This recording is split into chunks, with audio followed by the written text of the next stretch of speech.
Cakaplah! Jakim.tv menyatukan ummah global.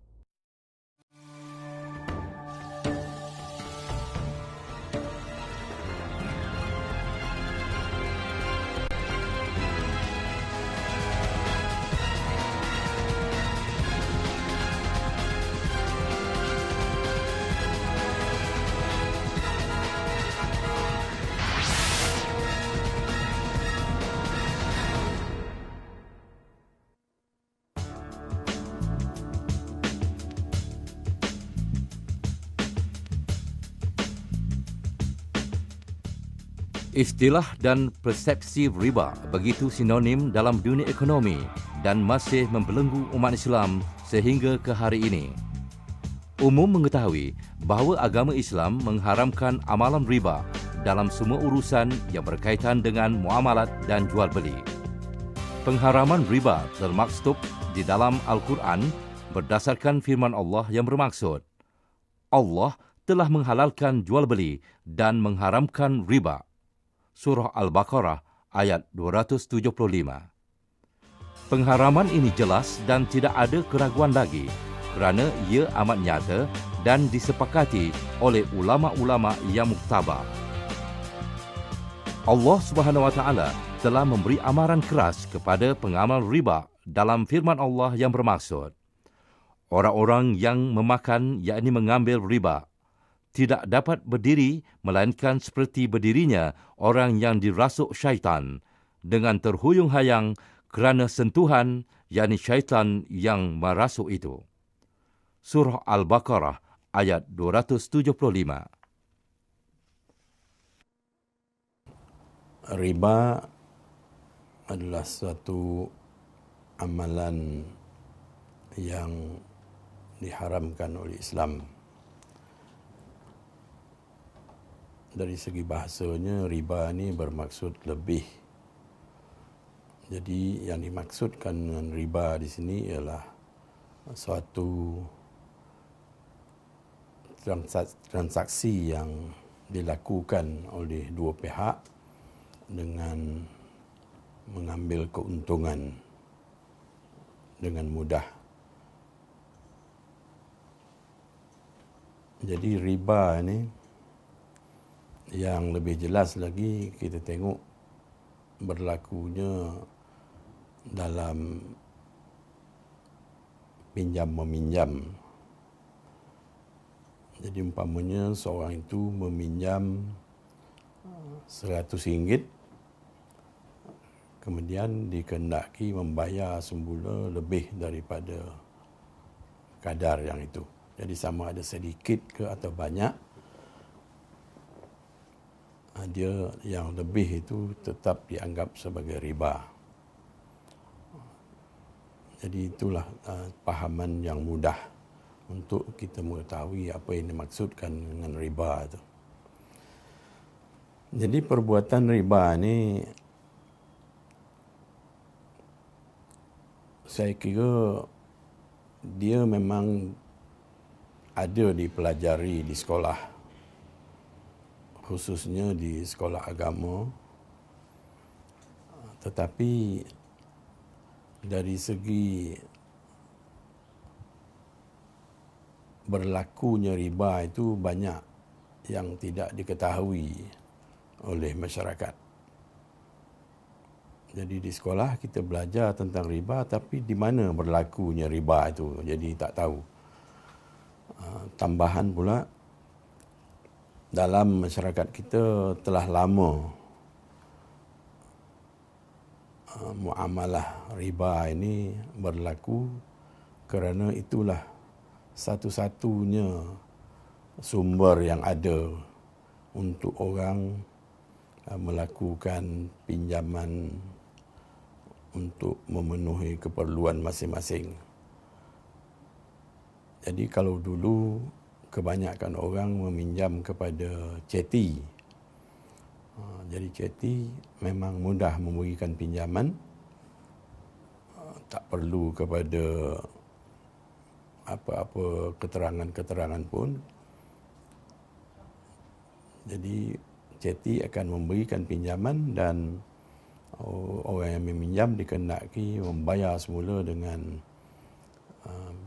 bayaran yang berganda daripada kadar yang dipinjam.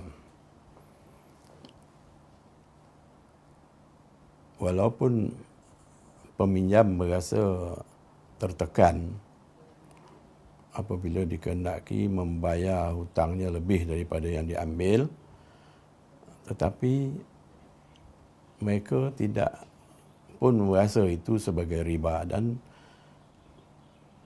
mungkin orang lain pun menengok ada peluang-peluang yang seperti itu, jadi ramai orang yang mengambil pinjaman daripada ceti.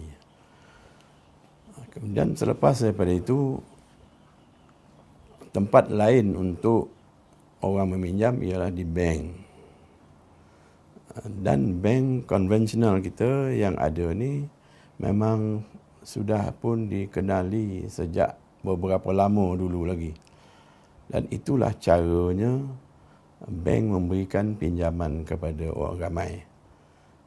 Dan orang ramai pun tidak menyedari itu pinjaman yang dikenakan bayaran balik yang lebih daripada kadar yang dipinjam.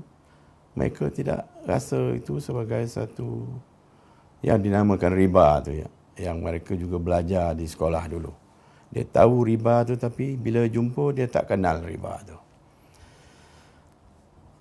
Dan oleh kerana keadaan ini dah lama dan barangkali sudah menjadi budaya kepada masyarakat, apabila ingin meminjam pinjaman yang besar, selain daripada meminjam daripada ceti, kalau dulu lesen ke tak berlesen ke tak menjadi masalah, tapi hari ini barangkali sudah kurang orang meminjam kepada ceti, orang telah beralih kepada bank.